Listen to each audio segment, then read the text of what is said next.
Hello everyone, Shri शिवाय नमस्तुभ्यम। आज का दिन बहुत ही खास है क्योंकि आज हम लोग जा रहे हैं प्रदीप जी महाराज का कथा सुनने।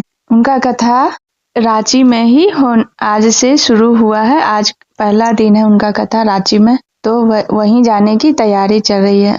सुबह सुबह सारा काम घर का करके नहा धो के हम यहाँ रेडी हो गए हैं। जितने भी गोल्ड के ज्वेलरी था सब मैंने चेंज कर लिए हैं क्योंकि वहाँ भीड़ बहुत ही ज्यादा रहता है, तो सोना पहन के जाना सेफ नहीं है। और महाराज जी भी कहते हैं सोने के आभूषण पहन के मत आना, तो मैंने सारे ज्वेलरी आर्टिफिशियल पहन ली है। यहाँ मम्मी सत्तू का लिट्टी छान रही हैं ले जाने के लिए, क्योंकि शाम 5 बजे तक वहाँ रहना है, तो भूख लग जाएगी ना शाम तक, तो इसीलिए थोड़ा सा वहाँ ले जाने के लिए भी पैक कर लिए हैं। हम लोग पूजा पाठ करके नाश्ता करके अब लोग निकलने की तैयारी कर रहे हैं।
चलिए अब हम लोग बैठ गए हैं गाड़ी में। मम्मी बोकारो से खासकर कथा सुनने ही आई हैं, प्रदीप जी महाराज जी का कथा। हम लोग टीवी पर तो उनका कथा 2021-22 से ही सुनते आ रहे हैं, कोरोना के टाइम से ही। आज मौका मिला है पंडाल में बैठ के कथा सुनने का। भागलपुर में थे तो खगड़िया में भी आए थे, लेकिन उस टाइम छोटा वाला बाबू होने वाला था, तो इस कारण जा नहीं पाए थे कथा सुनने।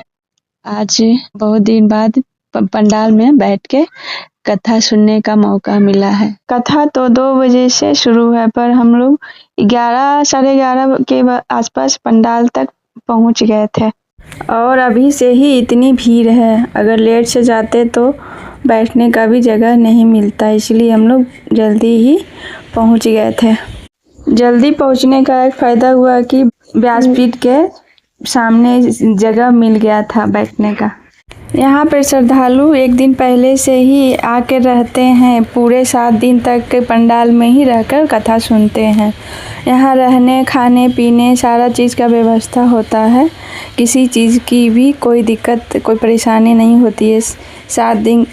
7 दिन तक भक्त जन यहीं पे रह के कथा सुनते हैं। और बच्चे लोग का तो यहाँ आज बल्ले बल्ले हो गया। आज पूरा सब श्रद्धालु लोग कोई टॉफ़ी कोई बिस्किट बांट रहे थे। हम भी फिर पानी और बिस्किट सभी श्रद्धालुओं को वहाँ पे बांटे थे। ये सब करते करते कब 2:30 बज गया पता भी नहीं चला। तब एंट्री होती है यहाँ पे महाराज जी की।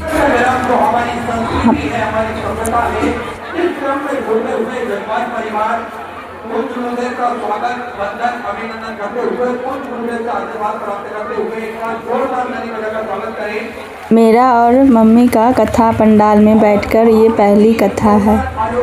इससे पहले हम लोग पंडाल में बैठकर कभी कथा नहीं सुने थे। बहुत ही अच्छा लगा कथा सुन के। कथा हुआ, बीच बीच में भजन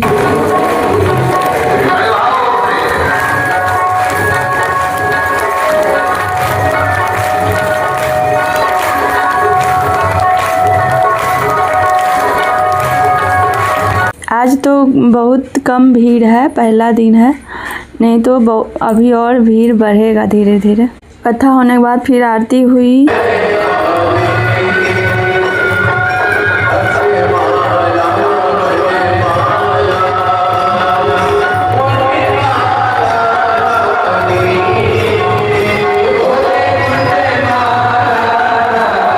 महादेव की कृपा से आज का मौसम भी बहुत अच्छा किया हुआ था, न धूप न बारिश, बहुत ही सुहाना मौसम किया हुआ था। आरती करने के बाद फिर हम लोग खाना खाए। शाम 5 बज गया था, 5 बजे कथा ख़त्म हुई। उसके बाद फिर हम लोग वहीं पे बैठ के खाना खा लिए। खाना वाना खा के फिर वहाँ से हम लोग निकल गए। मम्मी वहीं रुक गई थी। अभी और भी बोकारो से और भी लोग आए हुए थे, तो उनके साथ बोली हम यहीं रुक जाते हैं, रुक के कथा सुनेंगे। तो मम्मी वहीं रुक गई थी, हम लोग चले आए थे। और ये देखिए मेरा शिवांश बाबू का भागा दौड़ी शुरू हो गया। अभी सो के उठा है। पूरी कथा में सोया रहा शुरू से लास्ट तक। जब आरती ख़त्म हुई तब इसको उठाएं तब उठा। उठने के बाद इसका भागा दौड़ी शुरू हो गया। बाहर निकले तो देखे कुछ महिलाएं रुद्राक्ष बेच रही थी। बोल रही थी कि ये असली है, लेकिन पता नहीं असली है या नकली है था, इसलिए हमने नहीं लिया। शंकर जी वाला रुद्राक्ष का ये? हाँ, रुद्राक्ष का है दीदी, भोलेनाथ।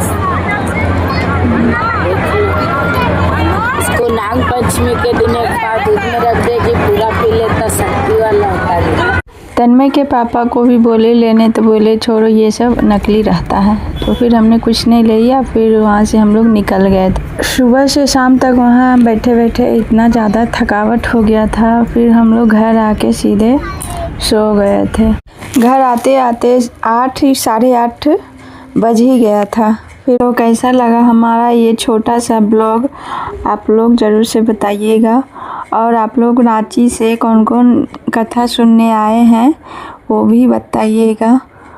श्री शिवाय नमस्तुभ्यम। Thanks for watching.